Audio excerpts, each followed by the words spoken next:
I'm Andrew Henderson, NomadCapitalist.com. This is the Nomad Capitalist Report.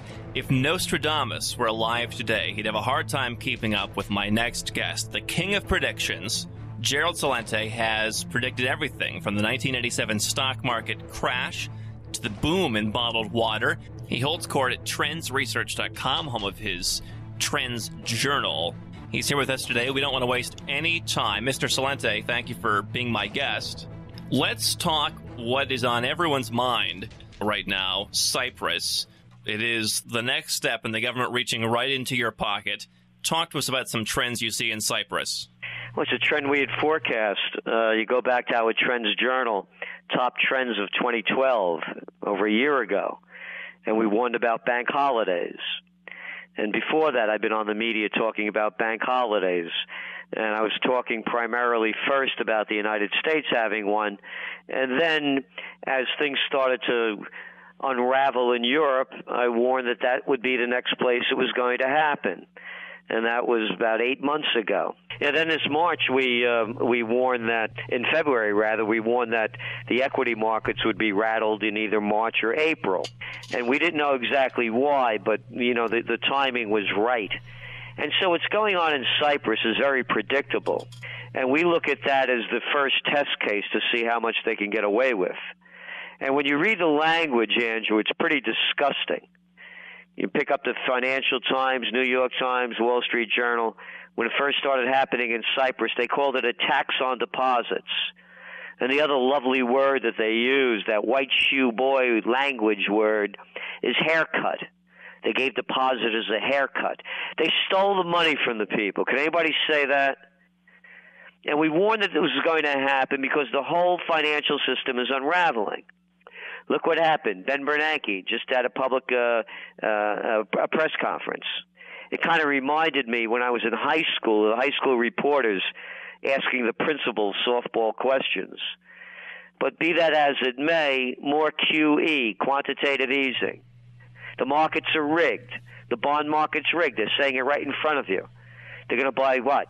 $85,000 worth of crap every month from now until at least in 15, as they're saying it, because they're going to keep interest rates, they're saying, that low until that time.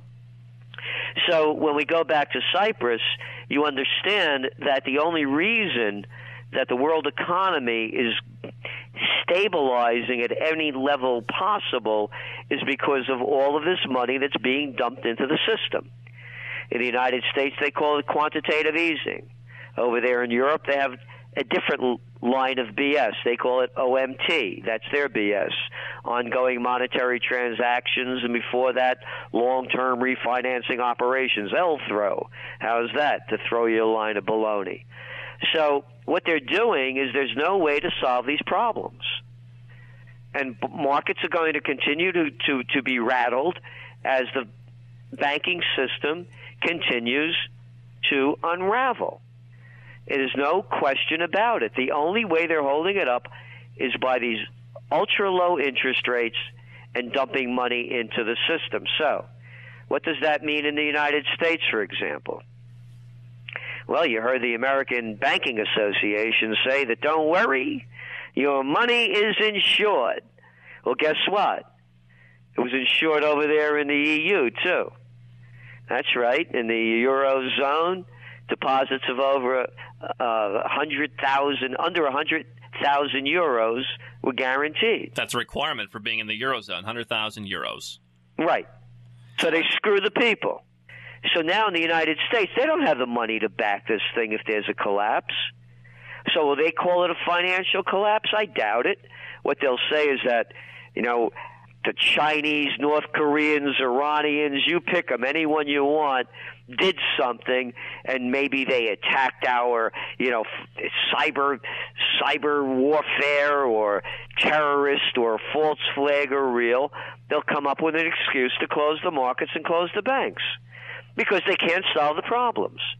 Look what they're doing. They can't even solve. First it was the fiscal cliff, and now it's sequestering. Who made up a baloney word like that? They can't solve anything. In cases like this, the world should be the teacher, history should be the guide. I think you share that opinion.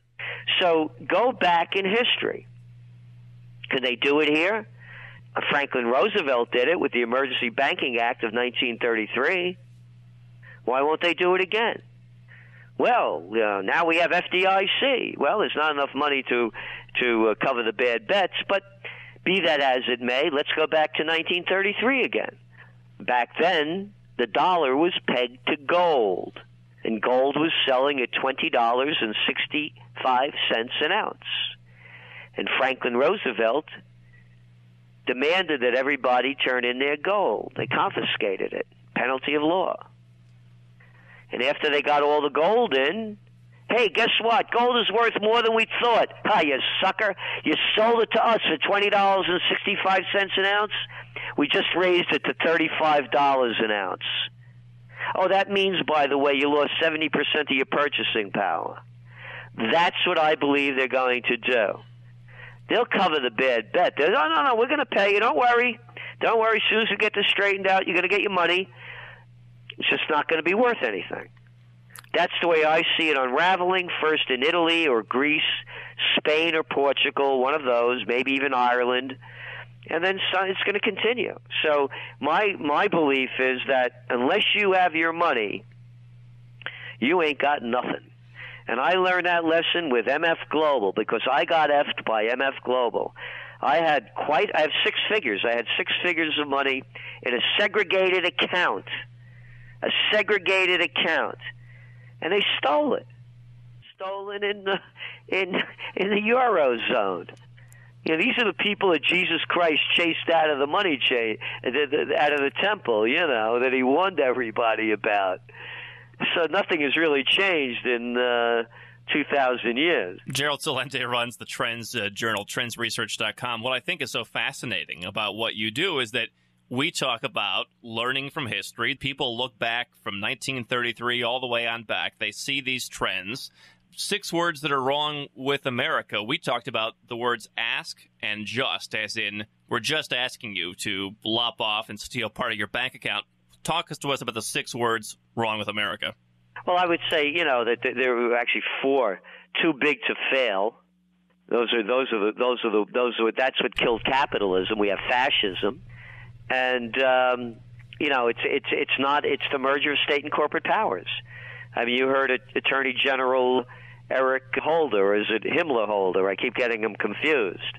You know, the guy that says that it's okay to drone anybody to death without any charges, without any judge, jury, without any habeas corpus.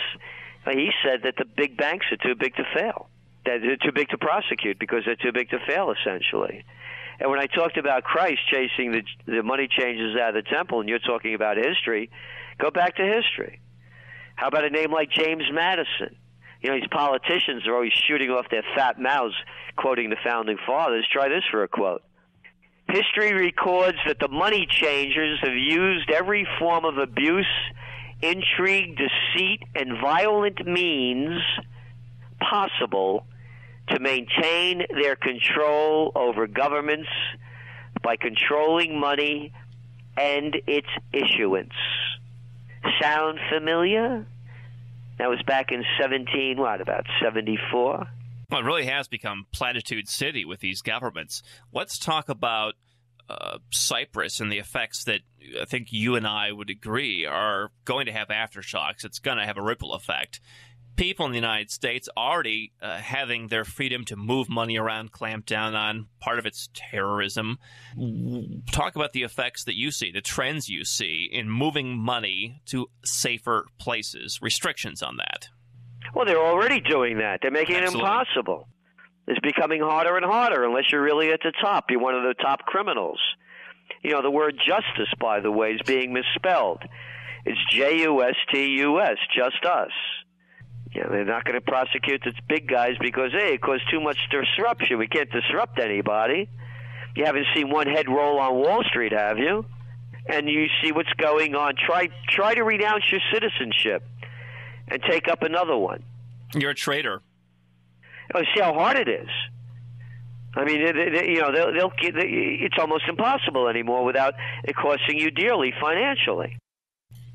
Gerald Celente writes the Trends Journal. He's been the Nostradamus of all sorts of things over 32 years. TrendsResearch.com. He's my guest now. We'll come back.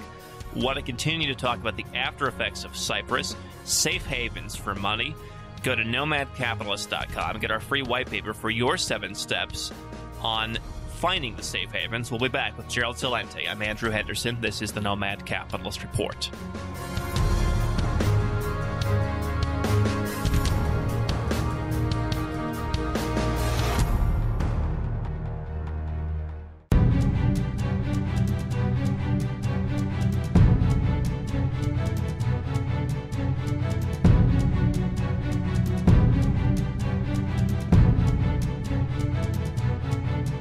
Andrew Henderson, nomadcapitalist.com. This is the Nomad Capitalist Report. Gerald Celente is my guest. We're talking trends. His Trends Journal has set the precedent for predictions. He's the king of predictions, holding court at TrendsJournal.com, author of Trends 2000. Gerald, we talk about moving money to safe havens, geo-arbitrage, finding places where your money can be more safe, and just having an escape hatch. What do you see in terms of both capital in the bank, also gold, trends about moving that money, and more importantly, the public's perception of wanting to move it and not just saying America is the safest place and the best place there is? Well, here's the thing, Andrew. I'm very weary about moving my capital anywhere except gold and getting that stored somewhere. And again, this is not, I want to make this really clear, this is not financial advice. I'm only telling people what I think. And the motto of the Trends Journal, our quarterly publication, is think for yourself. So I'm not telling anybody what to think. Having your money, having your gold out of the country is one thing, and having it stored somewhere, and becoming harder, by the way, in Switzerland. Because, as I mentioned, they confiscated gold back in 1933. Where do you put your money? You were just talking about Cyprus.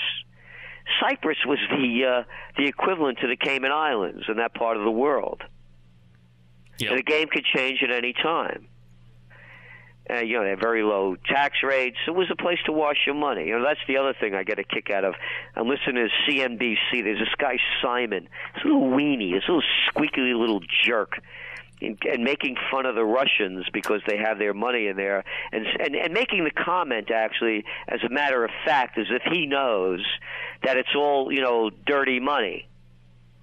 Yeah, not like that HSBC money laundering scam, different than that one, right? That just happened in I think they fined him $2 billion or thereabouts in December for anybody with attention deficit disorder. It's money laundering all over the place. There's nothing new about it. So where do you put your money? Just think about this. The people that had their money, you don't own your money unless you have it in your possession, or you could get your hands on it. And I would not keep a lot of money because I'm a public figure. People know who I am. I would not keep a lot of money in my possession where I live, but I will put it where I could get my hands on it. Having said that, I'll tell you a story. 9/11 happened. If you read my book, Trends 2000, or subscribe to the Trends Journal, or read USA Today on December 14th, 2000, I warned that Americans wouldn't be safe at home or abroad. There was a high probability of terror. So when 9/11 happened, and I've written about this, I'm 2 hours north of New York City. I see this thing unfold as I'm watching TV.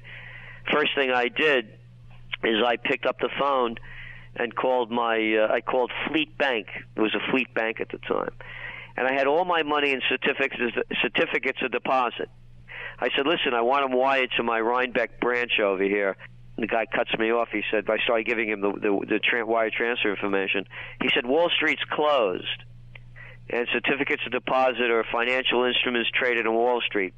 But rest assured, Mr. Celente, when Wall Street opens, you'll get your money. We're Fleet Bank. I said, oh, BS, So then I ran over to the bank, and I got my gold, and I got my guns, and I had a getaway plan.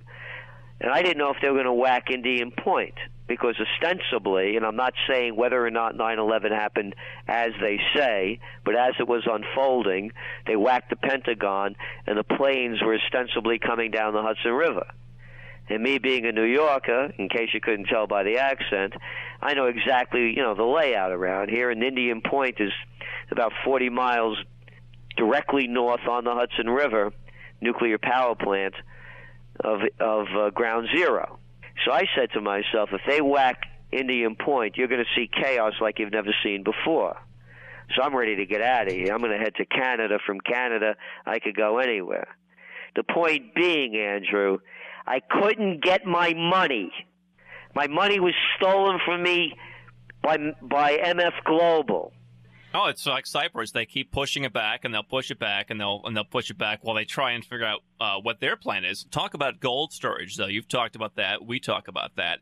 What's the trend? I think we know the answer on the U.S. and other countries clamping down, just like they have with FATCA on bank accounts.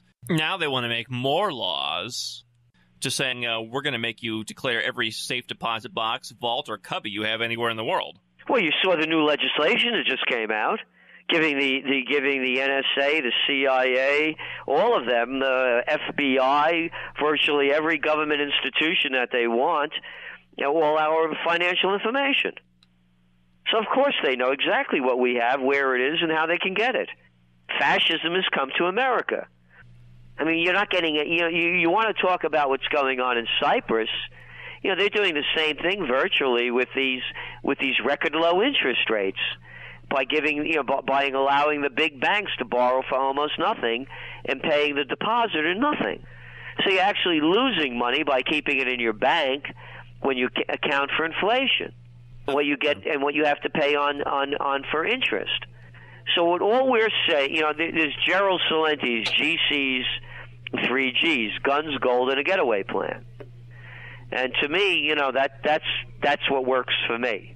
And no, they know everything about us, and now, of course, they could kill us if they want, and because El Presidente of Los Estados Unidos, that big banana republic that used to be called the United States of America, now the United Surveillance States of America, could do anything that they want. Gerald Celente is my guest, TrendsJournal and TrendsResearch.com. So many people want to nip